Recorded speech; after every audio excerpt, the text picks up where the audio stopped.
Page 11. How to win friends and influence people. 9 suggestions on how to get the most out of this book. 1. If you wish to get the most out of this book, there is one indispensable requirement, one essential infinitely more important than any rule or technique. Unless you have this one fundamental requisite, 1,000 rules on how to study will avail little, and if you do have this cardinal endowment, then you can achieve wonders without reading any suggestions for getting the most out of a book. What is this magic requirement? Just this: a deep, driving desire to learn, a vigorous determination to increase your ability to deal with people. How can you develop such an urge? By constantly reminding yourself how important these principles are to you. Picture to yourself how their mastery will aid you in leading a richer, fuller, happier, and more fulfilling life. Say to yourself over and over, "My popularity, my happiness, and sense of worth depend to no small extent upon my skill in dealing with people." Page 12. 2. Read each chapter rapidly at first to get a bird's eye view of it. You will probably be tempted then to rush on to the next one.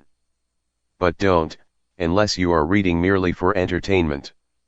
But if you are reading because you want to increase your skill in human relations, then go back and reread each chapter thoroughly.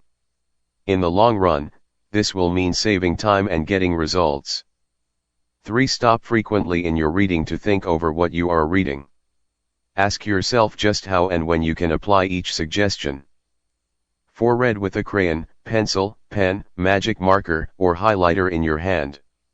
When you come across a suggestion that you feel you can use, draw a line beside it. If it is a 4-star suggestion, then underscore every sentence or highlight it, or mark it with. Marking and underscoring a book makes it more interesting, and far easier to review rapidly.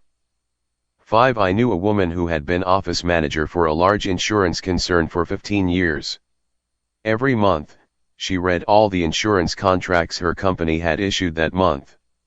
Yes, she read many of the same contracts over month after month, year after year. Why? Because experience had taught her that that was the only way she could keep their provisions clearly in mind. I once spent almost 2 years writing a book on public speaking, and yet I found I had to keep going back over it from time to time in order to remember what I had written in my own book. The rapidity with which we forget is astonishing. So, if you want to get a real, lasting benefit out of this book, don't imagine that skimming through it once will suffice. After reading it thoroughly, you ought to spend a few hours reviewing it every month, keep it on your desk in front of you every day. Glance through it often. Keep constantly impressing yourself with the rich possibilities for improvement that still lie in the offing. Remember that the use of these principles can be made habitual only by a constant and vigorous campaign of review and application. There is no other way. 6. Bernard Shaw once remarked, "If you teach a man anything, he will never learn." Shaw was right. Learning is an active process. We learn by doing. So, if you desire. Page 13. To master the principles you are studying in this book, do something about them. Apply these rules at every opportunity. If you don't, you will forget them quickly. Only knowledge that is used sticks in your mind. You will probably find it difficult to apply these suggestions all the time. I know because I wrote the book, and yet frequently I found it difficult to apply everything I advocated. For example, when you are displeased, it is much easier to criticize and condemn than it is to try to understand the other person's viewpoint. It is frequently easier to find fault than to find praise. It is more natural to talk about what you want than to talk about what the other person wants. And so on. So, as you read this book, remember that you are not merely trying to acquire information. You are attempting to form new habits. Ah yes, you are attempting a new way of life. That will require time and persistence and daily application. So refer to these pages often. Regard this as a working handbook on human relations, and whenever you are confronted with some specific problem, such as handling a child, winning your spouse to your way of thinking, or satisfying an irritated customer, hesitate about doing the natural thing, the impulsive thing. This is usually wrong. Instead, turn to these pages and review the paragraphs you have underscored. Then try these new ways and watch them achieve magic for you. 7. Offer your spouse, your child, or some business associate a dime or a dollar every time he or she catches you violating a certain principle. Make a lively game out of mastering these rules.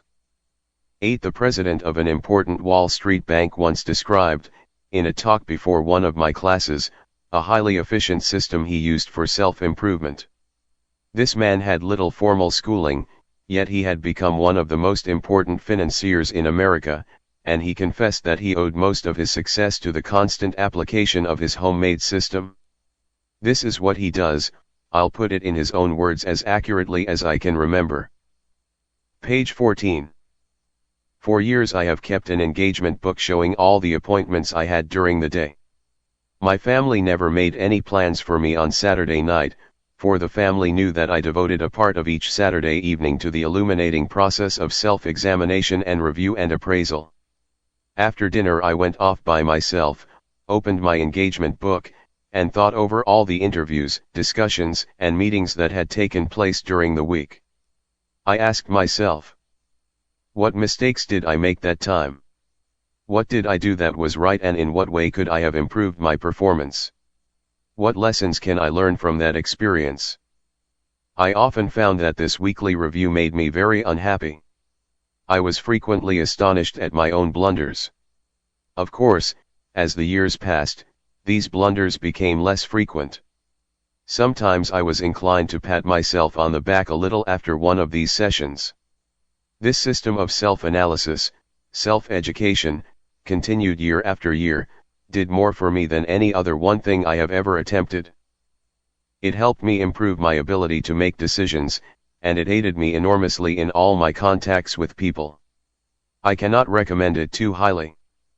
Why not use a similar system to check up on your application of the principles discussed in this book? If you do, two things will result. First, you will find yourself engaged in an educational process that is both intriguing and priceless.